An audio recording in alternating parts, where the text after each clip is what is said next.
Before we encircle back to Laser's segmented cyber hand of Hashem, let's constrict our thesis a notch tighter, round the heart of prosthesis. But what if Hashem is God's devilish doppelganger? You ask. What are you, an earthling? It's Glod, and no. I hope you're listening to these fools, Persephone. We've all been squeezed by the tentacles of circumstance. Some poor dendrics end up strangled in their electromechanical grip. To live and die in the shadow of Hellgate City is to know this. And many a denizen has wondered, could it be different? Better? The measure of a society, it was once said, lay in how well it treats the meekest of its members. Does it free them from the tentacled Leviathan, or feed them to it like human sacrifices? Or worse, does it ensure denizens slip through the cracks while claiming its inhuman obstacle course is the only way those most common among us, on level 0 on down, can grow to the height of their abilities? A wise and hearty populace free of the tentacles of circumstance? This only threatens our elites, at least the ones who believe that their power comes from being able to exert total domination. If the only reason people sought power was to make others squirm, then who would trust the lowliest among us to rise up and dominate any more judiciously than our current corpo overlords? Before you start worrying the horns off a billy goat, can you cut to the chase as to what this has to do with prosthesis? Right. Most of us Neo-Amster denizens believe the governance group should serve to further the life, prosperity, and well-being of every dweller. Governance is like an elected appendage, a prosthesis to replace outdated, infected old-world tyrants and warlords. Society faces a choice. Either you cut them off, the toxic governing body that's pretty much anything but by the people, or their methods spread and multiply, destroying the body politic from within, like a metastasizing cancer. Now we're cooking with gas. You hearing that? Of course, furless meat satchel. So we're good. Yeah, probably the pipes. Unless it's the night one. The what? Nothing. If it's an issue, I'll tell you. Now go on. Just remember the sun didn't come up to hear you crow. What's the best time to amputate a rogue government? After it fails to do its core function, but before it starts acting up. Imagine a prosthetic leg, but you can't walk on it. Fire up the bone saw before it kicks you in the head. Of course, governing bodies, unlike most prostheses, may resist amputation out of self-interest. They'll move the goalposts, change their core function to judicious domination, and claim you agreed to it. Snap out of it! But that's another can of tentacles. Time to fly! What? Fly? Where? You dumber than a door jam? The night one approaches. I'm not going out there. Suit yourself.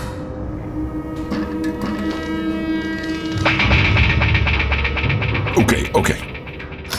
You mind filling me in on this Night One character, though? The sky's darkening, lights flicker, the ground trembles. What happens if I just stay here? You get obliterated? You exaggerating? It's hard to know since no creature has confronted the Night One and returned to tell the tale. If the Night One's that bad, why haven't you warned me about it? It rarely shows up, and I've never seen it. You coming? I guess so. It's freezing. No sweats, Sherlock. Classic Night One scenario. Let me just grab my jacket. Be snappy.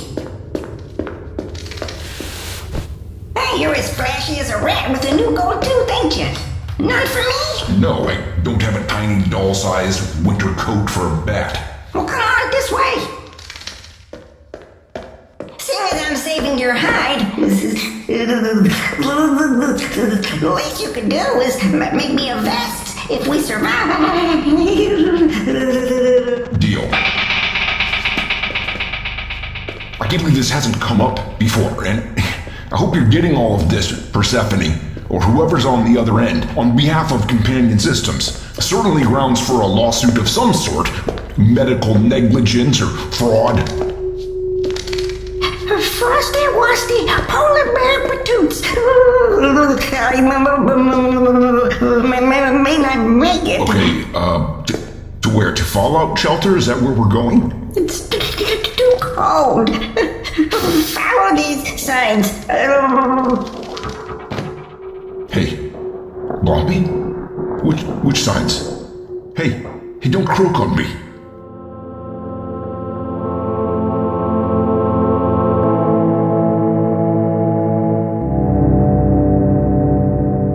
This is my fault.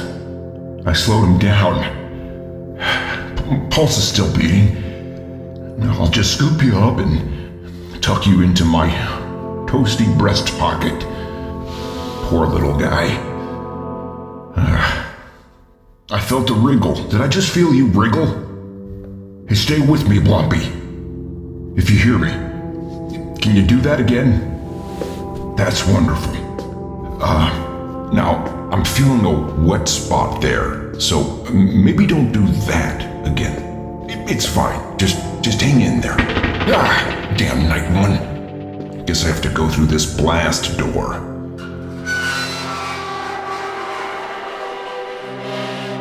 Oh, can you hold that? Right behind you, boss. Coming through. Thank you. You're gonna want to close that and latch it shut. And you are... I go by Trilby. Bilby. You never heard of Bilby's? Well, I'm from Boston. Does that help? Okay. Yeah, usually doesn't. I'm a bandicoot. That ring any bells? A bandicoot? No. Okay. If you're thick-witted, what can I say? I'm like a kangaroo made love to a rabbit. Last of my species as well. So. That's unfortunate. Where are you headed, Trilby? I didn't get your name. Thornton Bevins. My friend here, the bat, is... What? You trying to get me killed? No, he's a Honduran fruit bat. He's out cold on account of... Oh, I know him. The Great Pisser. He pisses on everything. Funny you say that. You don't have to explain it, kid. I smelt it. Just hadn't put a name to the stain. Blobby. That's his name. No kidding. I prefer Pisser. Welp. So long, horny blowins. Actually, it's very dark in here, so if you could be a gentleman and... Excuse me? Gentleman? No, obviously you're... Bilby, was it? I'm a pregnant female, pal. I got 2 in the pouch as well. Well, you're very slim. And you're as big as you are stupid. Ms. Trilby, I'm sorry. Hey, no harm, no foul. I just realized there may be more doors, which I used to be able to, squeeze through occasionally. But now that I'm preggers, shit. You lead the way, I'll lead the way, you get the doors. Yeah, let's do that. Expect no mercy, as they say. No mercy? From the night one. Ah, right. Come on. What's the night one? Person, monster, ghost? Hey, wait up. Don't worry, Blobby. Not only have I not forgotten about you, I just realized, whoever's listening, my friend here, the white Honduran bat, is on the same health plan. He needs urgent care. So if you can also file that along with my complaint, that would be great. Blobby, you with me? I felt that.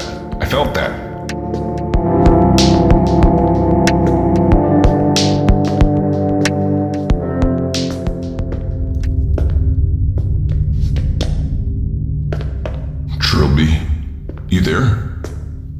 I've lost her. What am I thinking? I can use the light of this tablet. No, it's on battery saving mode. How do I turn it off?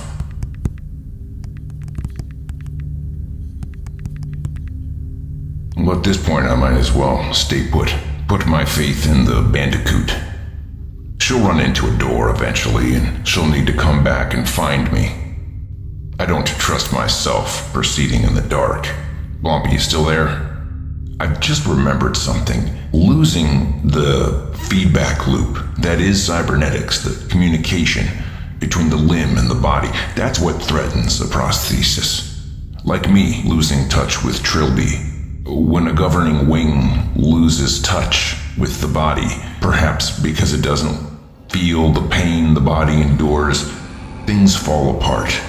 You know how I was talking about the whole assumption of the elites, that the people they're crushing can't be trusted?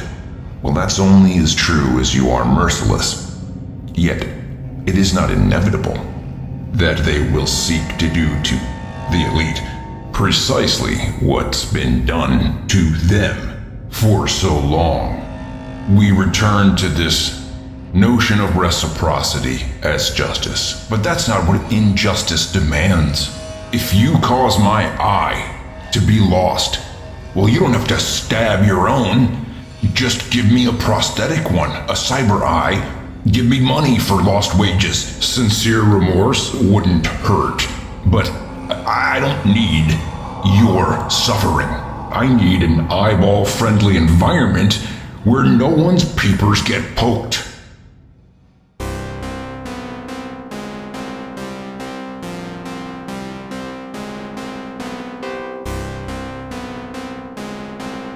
Yet, when you seem to require the suffering of me and so many of my compatriots, when you construe a situation of false scarcity, one that causes undue desperation and pain because you think that motivates people and keeps you in power, then if deprivation and violence is the only language you understand, yes, retribution it is, and whatever price you pay, it will have to include your suffering.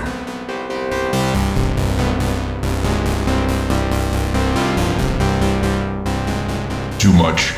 You know, I was actually going to pull up something from the Earth internet. What was that, the French? They had this thing that looked like a gigantic synthetic cigar cutter. I may not have a good connection to the Earth internet here, but I can read quite a few Wikipedia blurbs, like this one on the French Revolution. Hold up. What did I do? No, stop. Disk cache cleared. God damn it! Anyway, what happened was guillotines. Wealth won't save a severed noggin, as my mother always said.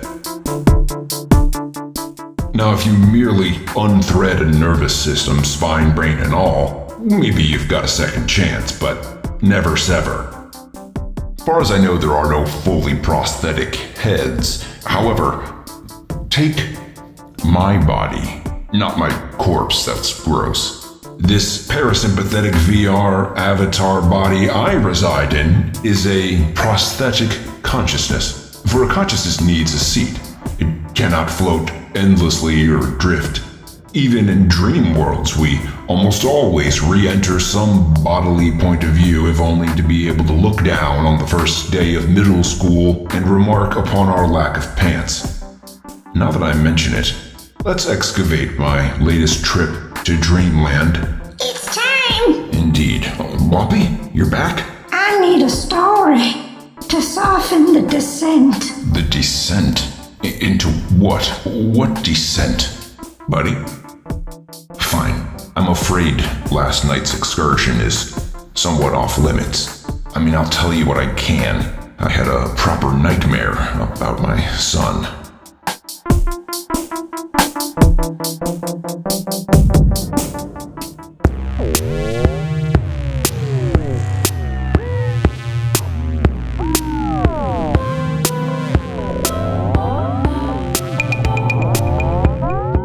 Now, I've wondered if some of these dreams are actually events, but I have no way of knowing.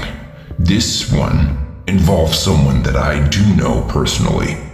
And if this event did happen, it must have been before I died. 6010 or 6009. It was Kirby 2.0, and the kind of den of iniquity Kirby 1.0 frequented. And since it was about 5 years before I died. I guess he would have been about 25, emotionally 13, if you consider his consciousness was just swapped in a year or so before this. What can I say about it?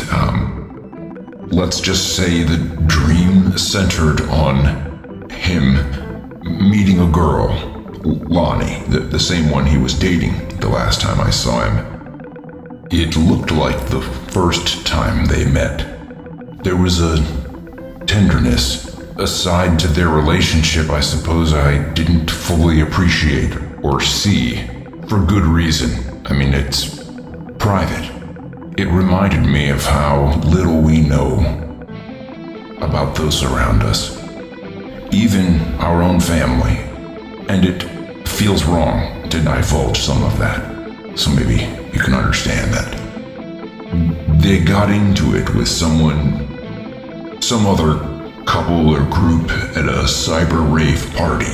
They were in kinesthesia suits and surrounded by flashing lights and hollow projections. But one thing's certain. Someone's left arm got mangled. Gruesome scene. Kirby, it was her arm, Lonnie's arm. And after the dust had settled, and Kirby was holding her other hand, I could see it in his eyes that it almost looked like she was holding his hand and comforting him, like a stunned and dazed little boy. It was sweet. He never told me about this. I probably would have blown up at him. I remember I first met the young lady when she was a patient of Hiroka Sawyerton. She was digi-trans, which I believe makes the prosthesis procedure more risky, replacing a limb on a body she had only recently been threaded into. Or am I not supposed to reveal that about her? I forget. Anyway, it was just a dream, right? And yet, it made me miss Kirby all the more. I wanted to hold him, to tell him it would be okay, and that it's a good sign that he stood by her.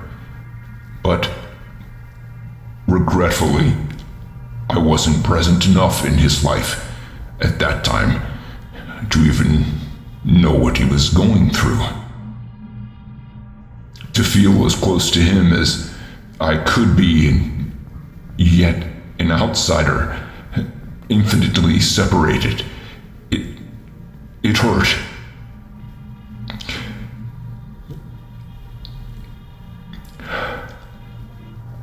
It hurts.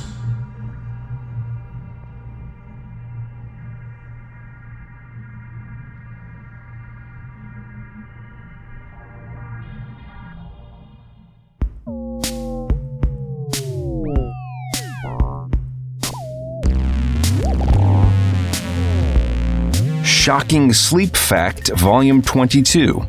Let's talk about bankrupting the sleep of today's teens. 100 years ago, under 2% of people in the U.S. slept 6 hours a night or less. Now it's nearly 30% of adults. That bodes increased lying, emotional volatility, bad decision-making, and overall lame health outcomes and fatigue for 78 million Americans. It appears to include that bronzered defendant allegedly farting up a storm as he nods off during the first criminal trial of an ex-president in history. But what about kids? Being forced into early school start times curses them with chronic sleep deprivation during adolescence, the most susceptible phase of life for developing chronic psychological illnesses. How bad is it? First, the credits. Screaming Panda presents Prosthesis B, Episode 22, the 12th chapter of Hellgate City, Season 2. It was written, performed, and produced, along with its music and art, by Kevin Barry and his prosthetic prehensile tail. The bonus tale is General Blonker's Glitch 22, available on Patreon. Have you considered getting all the glitches and goodies there? Because if you can spare 20 cents a day and you dig the show, joining the Legion is the right thing to do. Don't be a dick. Visit patreon.com/Hellgate City. Shoot me a kind word on socials at Hellgate City, all one word. It makes me feel less mid. Also, follow and rate the show on Spotify before it blinks out under a trash heap of e-waste. Baffled after you helped a bandicoot and got the cold shoulder? Ever since humans extincted the lesser bilby in the 1930s, the bandicoot community caucused and decided to box us out in 1939. And now the conclusion of Shocking Sleep Fact Volume 22. Adolescents teeter atop a developmental tipping point, mental wellness on one side, and on the other, mental illness till they die.